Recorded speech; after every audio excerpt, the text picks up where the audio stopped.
Video ini saya buat untuk memenuhi tugas Magang 1 IAIN Tulungagung dengan materi pembelajaran Bahasa Indonesia teks pidato persuasif.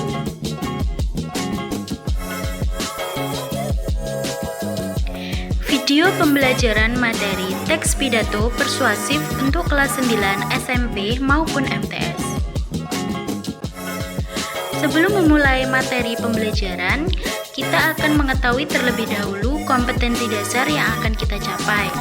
Yang pertama adalah 3.3, mengidentifikasi gagasan, pikiran, pandangan, arahan atau pesan dalam pidato persuasif tentang permasalahan aktual yang didengar dan dibaca.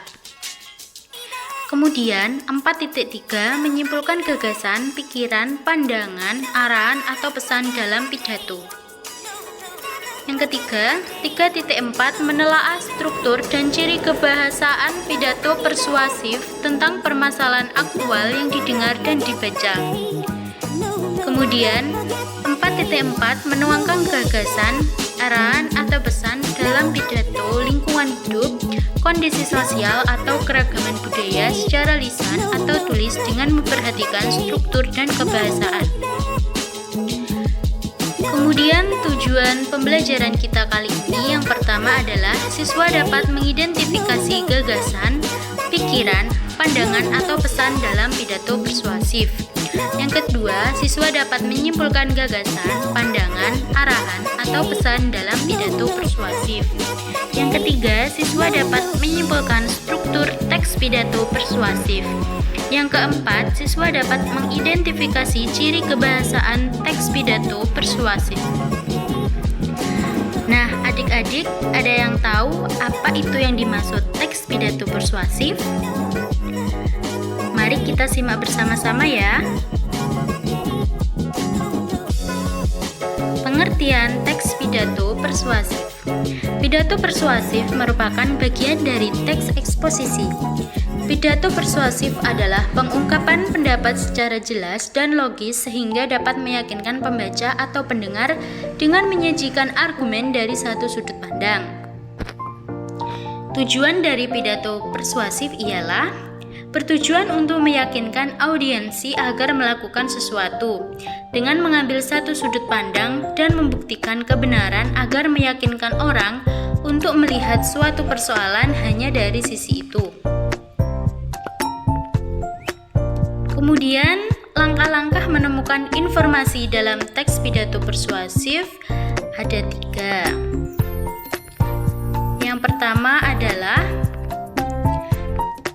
membaca atau mendengarkan pidato persuasif dengan seksama.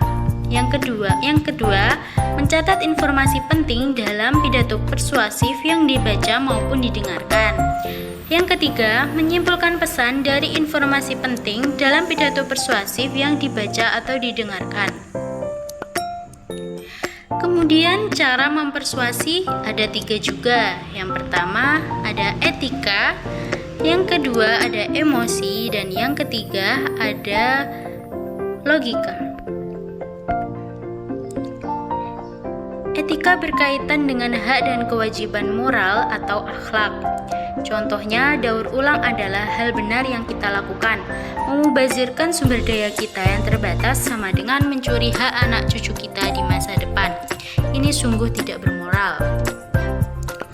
Kemudian emosi. Emosi berkaitan dengan luapan perasaan yang berkembang. Misalnya, coba pikirkan jutaan hewan kehilangan rumahnya setiap hari akibat pohon yang ditebang. Jika daur ulang berkelanjutan, kita dapat menyelamatkan banyak hutan yang indah.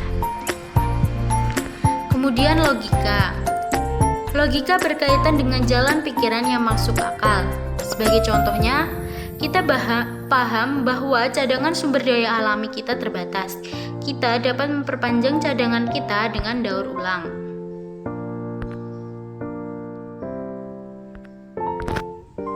Kemudian ada langkah-langkah menyimpulkan isi pidato persuasif. Yang pertama adalah memusatkan perhatian. Yang kedua, menyiapkan alat tulis. Yang ketiga, harus mendengarkan atau membaca teks pidato persuasif. Dan yang keempat, membaca pidato yang berupa informasi ketika sedang melihat atau mendengarkan pidato. Yang kelima, menyimpulkan isi pidato persuasif yang didengar atau dibaca. Dan yang terakhir ialah menentukan simpulan pidato persuasif dalam beberapa kalimat.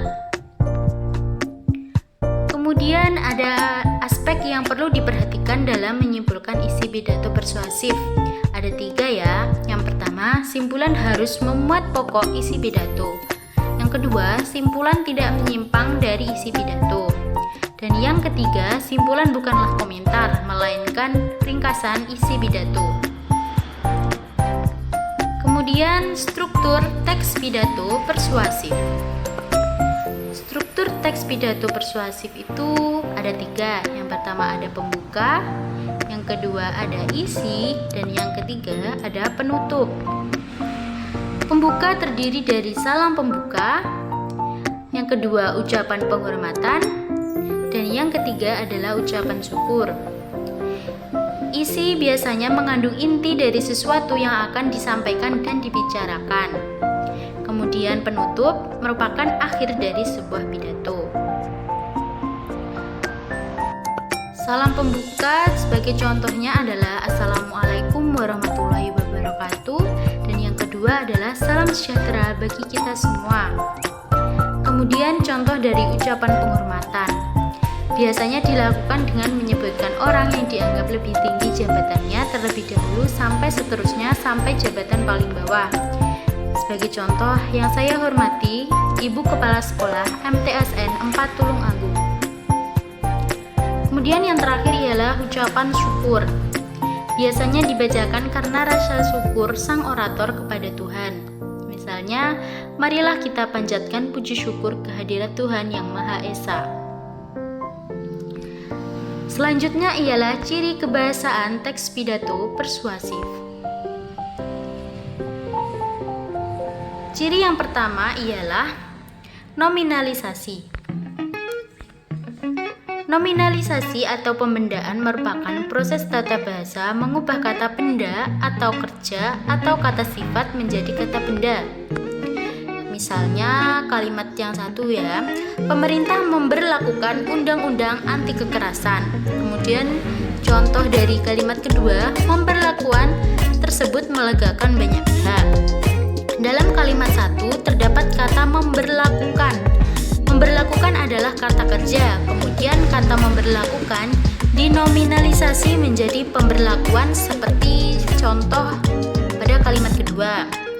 Contoh lainnya seperti membangun bisa menjadi pembangunan, kemudian daur ulang menjadi pendaur ulangan, berhasil menjadi keberhasilan, perintis menjadi perintisan.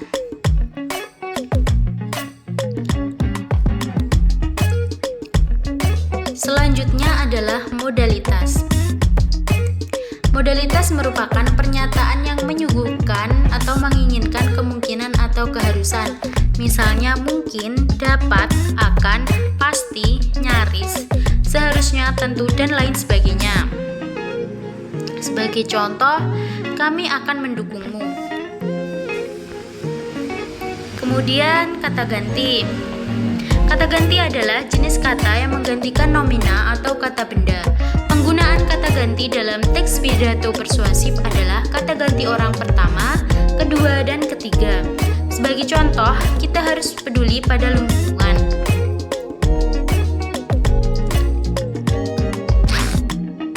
Kalimat pasif. Kalimat pasif adalah kalimat yang subjeknya dikenai suatu perbuatan atau aktivitas. Biasanya diawali oleh awalan ter atau di. Sebagai contoh, sembako diberikan oleh dermawan kepada warga. Kemudian kata emotif. Kata emotif ialah kata yang berkaitan dengan perasaan. Sebagai contoh, penggunaan sumber daya kita secara berlebihan akan menghancurkan tanah. Selanjutnya adalah kata teknis. Kata teknis merupakan kata yang memiliki arti khusus terkait bidang atau keahlian tertentu. Misalnya, kata teknis dari perbankan itu seperti defisit, surplus, bunga. Sedangkan kata teknis dari pertanian misalnya bibit, hama, panen, irigasi. Kemudian selanjutnya ialah kata tugas atau konjungsi. Konjungsi adalah kata atau ungkapan penghubung antar kata, antar frasa, antar klausa, dan antar kalimat. Misalnya sebab, karena, atau, namun, sebelum, dan lain sebagainya. Sebagai contoh, sebelum menentang keputusan itu, kita harus berpikir dengan bijak. Sekian video pembelajaran yang dapat saya sampaikan, kurang lebihnya saya mohon maaf. Semoga bermanfaat untuk kalian semua, tetap semangat dan menjalani belajar. Salam literasi. Sampai jumpa di video selanjutnya. Wassalamualaikum warahmatullahi wabarakatuh.